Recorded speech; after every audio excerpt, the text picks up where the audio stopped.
कोई लाग्यो लाग्यो जेठ है आषाढ़ कंवर तेजारे लग तोड़ो लाग्यो सावण। ऐसा कहा जाता है कि भाई तेजा जी किसान परिवार से थे, पहले बचपन में शादियां हो जाया करती थी, मुकलावा बाद में हुआ करता था। मुकलावा तो समझते हो, गोना गोना के मतलब शादी पहले होगी, अपने लड़की अपने ससुराल बाद के अंदर जाती है, गोना बाद में होता है, मुकलावा बाद में होता है।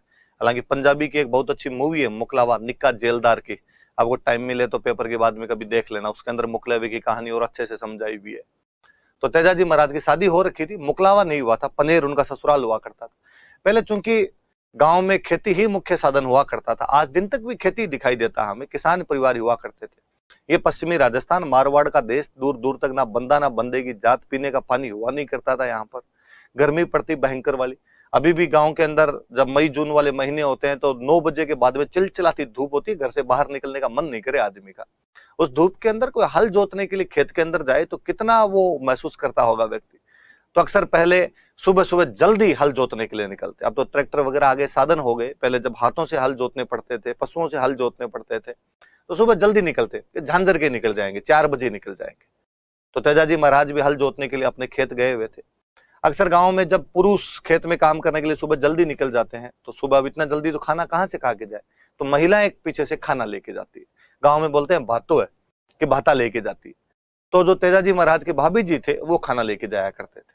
एक दिन वो थोड़े लेट हो गए खाना ले जाने के अंदर, वो खाना ले जाने में लेट हो गए, तो तेजाजी महाराज ने उनको कहा कि देखो, एक तो आदमी यहाँ पर पूरे दिन से भूखा प्यासा लगा हुआ, ये हल चलाने जैसा दुष्कर कार्य करे, ऊपर से भगवान सूरज अपने एकदम पीक पर है, और आप खाना और लेट आते हो, आंतड़ियां बाहर आ जाए आदमी कैसे। तो भाभी जी को भी बुरा लगा, और भाभी जी ने कह दिया कि अब देखो इतने गरम फुल्के खाने हैं ना, तो अपनी लुगाई लेके आओ, अपनी वाइफ को लेके आओ, मेरे से तो नहीं बने।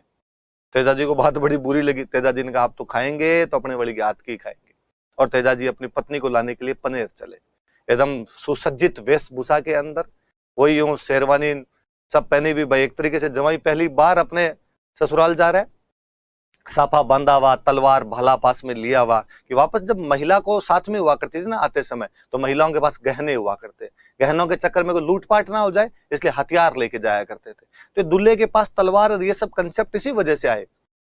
और पहले तो अक्सर बारात में जितने लोग जाते थे सबके पास में हथियार हुआ करते थे, और दूल्हे को तलवार की, भाई अकेला आए आदमी, पहले ऊंटों पे ना आया करते थे, दुल्हन के साथ में आए, बीच में गहनों के चक्कर में कोई लूटपाट ना कर ले। तो तेजाजी महाराज एकदम भाला लिए हुए, तलवार लिए हुए, तैयार होके एकदम तुर्रा, सिरपेज, कलंगे, एंटीने सब लगाए हुए अपने साफे के अंदर, बेहद सुंदर छवि के अंदर वहां से रवाना हुए। जब वो पनेर जा रहे थे, रास्ते में एक गांव पड़ता था सुरसुरा।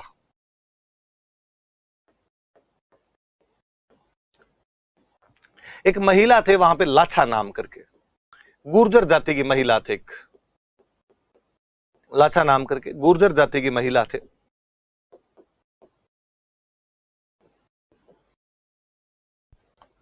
लाछा नाम करके गुर्जर जाति की एक महिला हुआ करते थे, और इनकी गायों को लुटेरे लूट के ले गए थे। गायों की लूट तो बहुत सामान्य सी चीज हुआ करती थी, गाय धन हुआ करता था। आज भी गांव में हम गो धन बोलते हैं कि भाई गाय धन है अपने आप के अंदर, और गायों को लूट के लेके जा रहे थे। अकेली महिला, निसहाय, निर्बल बेचारी क्या करे।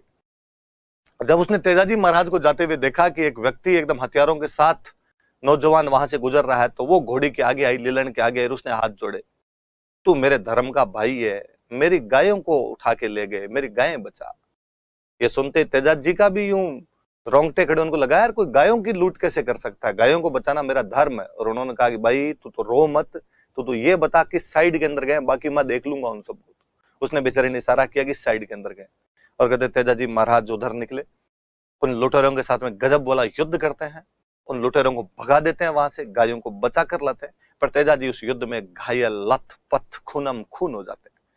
बीच की कहानी यह है कि तेजाजी जब जा रहे थे उन गायों को बचाने के लिए, तो रास्ते में एक सांप था, वो जल रहा था, एक सांप जल रहा था।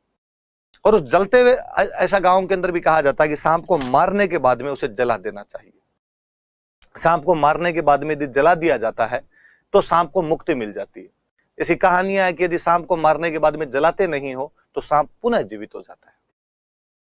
और जिसने भी उसको मारा था उसकी तस्वीर अपने आंखों में उतार लेता है, फिर जानी दुश्मन बन जाता है उसका तो आदमी। तेजा जी महाराज को पता नहीं था, वो सांप जल रहा था, उनको लगा बेचारा जानवर आग में जल रहा है, और उन्होंने अपने भाले की नोक से उस जानवर को बाहर निकाल दिया, सांप को बाहर निकाल दिया। सांप ने बाहर अधिकार क्या किया, यहाँ मोक्ष मिलने वाली थी, पास पहुंचा हुआ ही था एकदम में, पर आपने इस प्रकार से मुझे बाहर निकाल दिया। तेजा जी महाराज ने कहा यार मुझे क्या पता, मुझे तो लगा यार तुम जल रहे हो तो मैंने तुम्हारे लिए ठीक ही किया। उसने कहा नहीं ये ठीक नहीं, बुरा हुआ है, सजा मिलेगी, भरपूर मिलेगी। तेजा जी महाराज ने कहा यदि मैंने अपराध किया है तुम्हारे लिए तो मैं दंड का भागी हूं, पर एक बार मैं लाछा गुजरी को वचन दे के आया हूं कि मैं उसकी गायों को बचाऊंगा, तुम एक बार मुझे जाने दो, मैं लौट कर तुम्हारे पास जरूर आऊंगा।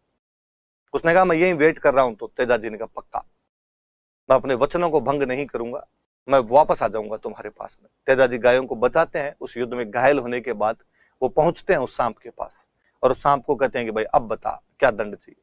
सांप ने कहा मैं तो क्या दंड दे सकता हूं, मैं तो केवल डंक ही मार सकता हूं तुम्हारे। तेजा जी ने कहा कि मैं तैयार हूं, तुम डंक मारिए।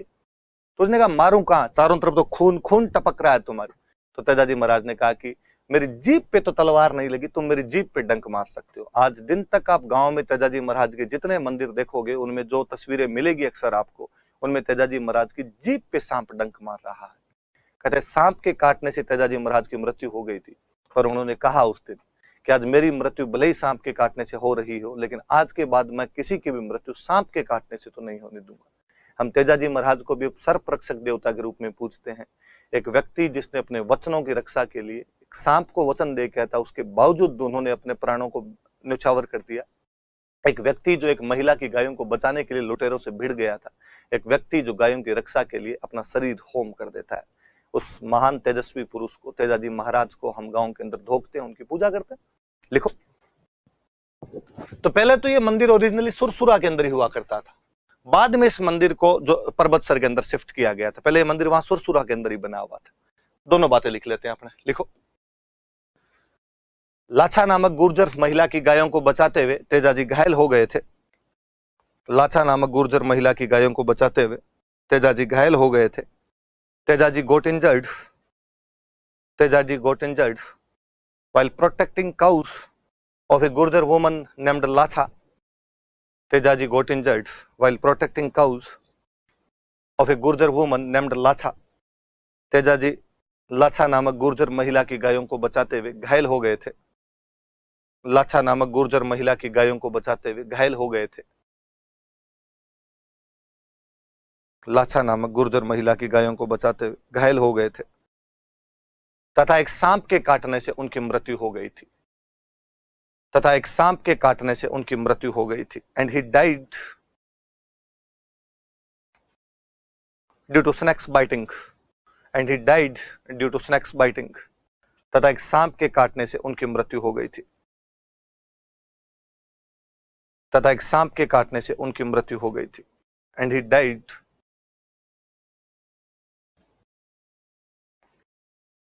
Due to snakes biting. तथा एक सांप के काटने से उनकी मृत्यु हो गई थी। नीचे लिखो, लाइन छोड़ के लिखो। तेजा जी सर्प रक्षक देवता है। तेजा जी सर्प रक्षक देवता है। Teja ji the deity who protected from snake. Teja ji सर्प रक्षक देवता है। Teja ji the deity who protected from snake. Teja ji सर्प रक्षक देवता है। Teja ji is a deity who protected from snake.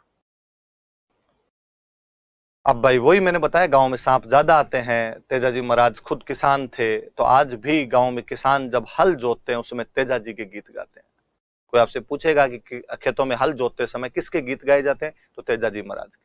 कोई लाग्यो लाग्यो जेठ है आषाढ़ कंवर तेजा रे, लग तोड़ो लाग्यो सावण भादु। ये वाला जो गीत है ये अक्सर पहले गाँव में सुनाई देता था, व्यक्ति खुद ही गाया करते थे किसान। अब चूंकि ट्रैक्टर आ गए तो अब कैसेट वैसेट लगा लेते हैं। हालांकि भावी पीढ़ी तो इन चीजों को भूल जाएगी। अब हम खेतों में हल जोतते समय तेजा जी वाले गीतों से ज्यादा मुझे लगता है कि लोग सपना चौधरी के गीत चला लेते हैं उधर, पर महाराज के गीत चलाए जाने चाहिए। पहले लोग ऐसा मानते थे कि तेजा जी महाराज के गीत चलाए जाने से बरसात अच्छी होगी, हमारे खेतों में फसलें अच्छी होगी। लिखो,